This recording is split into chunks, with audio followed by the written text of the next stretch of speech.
Unang inulunsad noong 1970 sa panahon ng martial law ang Pananaw. Ito ang nagsilbing newsletter ng UMYFP para ipalaganap ang pananampalataya at katarungan. Sa loob ng 3 araw, tinutukan ng mga kabataan ang kritikal na pag-aaral at wastong paggamit ng media. Layunin ng programa na hubugin ang mga kabataan sa masusing pag-iisip at makabuluhang pananaw. For this year, our theme for Pananaw Workshop is the LUMAT, meaning malalim na pag-iisip at pag-unawa. So, in this day na rampant ang misinformation, disinformation, so we wanted to create a workshop for the UMYF na tutulong sa kanila to be equipped with skills, no, na for them to combat yung mga ganitong issues na kinakaharap natin ngayon. As part of the LUMAT, 2 topics yung napili namin, no, which is mobile journalism and social media ministries. And then of course, sa papalapit na election, minarapat namin na haluan ito ng voters education. So yung mga naging speaker natin ay sina Attorney Ismael Fisco Jr. for mobile journalism, ako for social media ministry, and we have former Representative Sara Elago for voters education.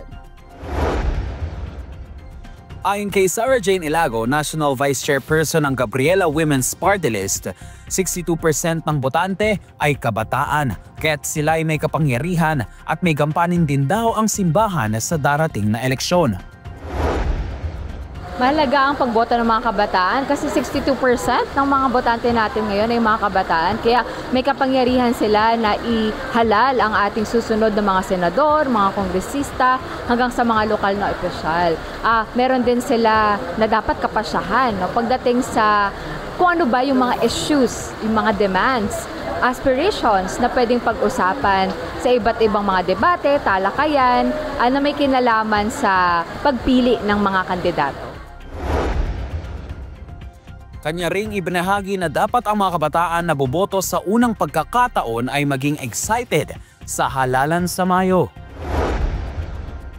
Dapat excited kayo kasi itong boto ay naipanalo ng mga nauna sa atin, 'di ba? Na karapatan sa pagpili sa kung sino ang mamumuno sa atin. Kaya naway, suportahan ninyo ang mga kandidato na may malinaw na plataporma para sa pagbabago at para sa pag-unlad ng marami nating mga kababayang mga Pilipino.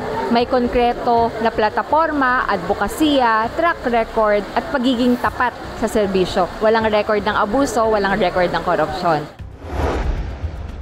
Payag naman ni Attorney Ismael Fisco Jr., Chief Operations Officer ng Press Reader Philippines, may kahalagahan daw na maturuan ang mga kabataan tungkol sa wastong pamamahayag. Ang mga kabataan ang young storytellers of our time, and mobile journalism is a powerful tool for communication and information. If the young people are taught about proper use of mobile journalism, it can be a powerful tool for them to speak about truth and to confront the powers that be. Dagdag niya pa na may tungkulin ang kabataan dahil sa malaking hamon na dala ng fake news.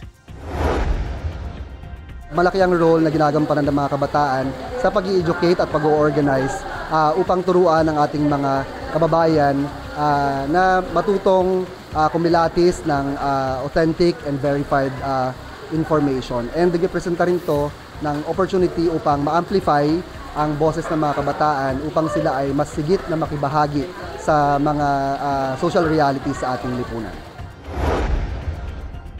Sa Pananaw Workshop, hinihikayat ang kabataan na maging mapanuri sa mga impormasyong kanilang natatanggap. Tanging ang katotohanan lamang ang dapat ihahayag na nakaangkla sa prinsipyo at paniniwala ng United Methodist Church. Ito si Titus Lerita para sa balitang napapanahon, maasahan at nagkakaisa sa katotohanan. Ito ang UMC TV News Bites.